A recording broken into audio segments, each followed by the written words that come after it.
নামটা কি? স্বাগতম বৈদ্য। আচ্ছা, আপনাদের যে এমআরএম কোম্পানি, এমআরএম কোম্পানির নিয়ম অনুযায়ী নেত্রকোনা জেলায় বিভিন্ন জায়গায় যে আপনারা এই খুঁটিগুলো দেন, এই খুঁটিগুলো দেওয়ার নিয়ম কি?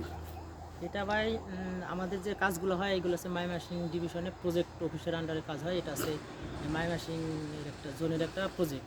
হ্যাঁ, জুনিয়র প্রজেক্ট, হ্যাঁ। প্রজেক্ট জি, এখানে প্রজেক্টের কাজের নিয়ম আছে। আমাদের প্রজেক্ট অফিস থেকে আসবে, আসে যে কাজেরগুলো চাহিদাগুলো যে কাজগুলো নন স্ট্যান্ডার্ড লাইন আছে স্ট্যান্ডার্ড করতে হবে, বা কিছু লাইন আছে লং সার্ভিস, যে লং সার্ভিসের লাইনগুলো স্ট্যান্ডার্ড লাইন করে দিতে হবে। সেই লাইনগুলো প্রজেক্ট অফিস থেকে আসবে, ড্রয়িং করবে এবং সে অনুসারে তারা নির্দেশনা দেবে। আমরা এখানে ঠিকাদারি প্রতিষ্ঠানের লোক, আমাদের তারা অনুমতি দিলে আমরা কাজ করতে পারবো। কারণ আমাদের তারা সে একটা ড্রয়িং দিবে, ড্রয়িং দেখে দেখে আমরা কাজ করবো। যেন আমরা শেখ হাসিনা ইউনিভার্সিটি কাজ করতেছি, তারপর পুলিশ লাইনে কাজ করতেছি, তারপরে সার্কিট হাউসের মধ্যে কাজ করছি। ইম্পর্টেন্ট যে পয়েন্টগুলো আছে তারা বললে আমরা এইভাবে কাজ করি। রুটম্যাপ এটা কি আপনাদের? এই রোড ম্যাপ এটা প্রজেক্ট অফিস, আমি এখানে নতুন, তো আমি ওইভাবে শুরু থেকে নেই, আমি কিছুদিন আসছি। তো এটা এই বিষয়ে কথা বলতে হলে আমাদের এখানে প্রজেক্টে যে ম্যানেজার আছে, শাওন স্যার আছে, ওনার সঙ্গে কথা বলতে হয়। আমি সম্পূর্ণটা আর কি বলতে আচ্ছা, পারি না, বুঝছেন। খুঁটি কীভাবে দেন?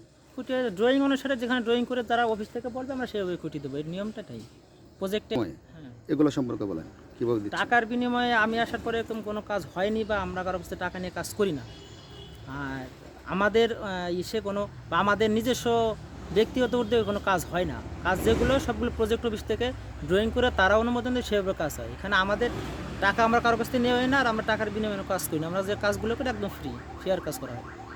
কোম্পানির নিয়ম অনুযায়ী ফ্রি কাজ করতে হয়? জি, আমরা ফ্রি কাজ করি, আমরা কারো কাছ থেকে টাকা নিই না। আচ্ছা, তা আপনার নামে বিক্রি করছেন এই সময় বলেন। এরকম অভিযোগ হয়তো অনেকে মিথ্যা অভিযোগ দিতেই পারে, এটা অস্বাভাবিক কিছু না। তবে আপনারা আছেন, আপনারা তদন্ত করবেন, যেহেতু আপনারা সাংবাদিক, আপনারা তদন্ত করে দেখবেন। যদি এমন প্রমাণ পান তাহলে সরকার বা আইন অনুগত যে ব্যবস্থা হয় সেই ব্যবস্থা নেবে।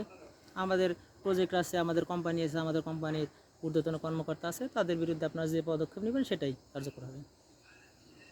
কোনো কথা বলেন। না না, আমরা বিদ্যুতের এখান থেকে আমাদের কোনো বিদ্যুতের তার চুরি হয় না, বা এই ধরনের কোনো অভিযোগ সম্পূর্ণ মিথ্যা। কারণ এই যে আমাদের তার যখন পুরাতন যে তারগুলো আছে সবগুলো আমরা এখানে রেখে দিচ্ছি, এগুলো আবার প্রজেক্ট অফিসে জমা যাবে। আমরা কোনো তার বিক্রি এখন তো হয় না, এটা সম্পূর্ণ ভুয়া একটা আপনাদের কথা। তিনজনের নামে অভিযোগ আসছে।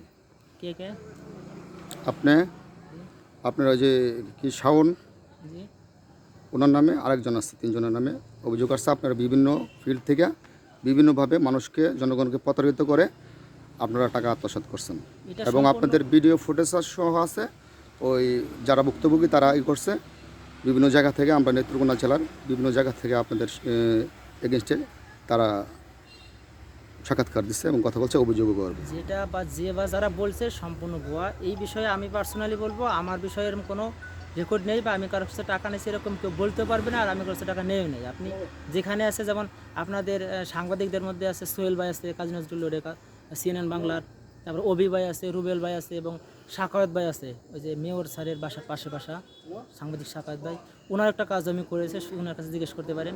তারপর আপনার এই যে বিপ্লব ভাই আছে RTV-র, ওই ভাইয়ের কাছে জিজ্ঞেস করেন। উনি একবার আসছিল, ওনাকে একটা ভুয়া তথ্য হয়েছিল, উনি এসে তদন্ত করে দেখছে আমরা এরকম কোনো কিছু করি না, বা উনি আসেও তদন্ত করে দেখছে বা খোঁজ খবর নিছে। পরে তিনি বলছেন, না ভাই সমস্যা না, আপনি আপনার মতো কাজ করেন। এখানে আমাদের কোনো দুর্বলতা বা আমাদের কোনো ফল্ট নেই, আমরা বিনা পয়সায় কাজ করে দিই সবাইকে। ধন্যবাদ।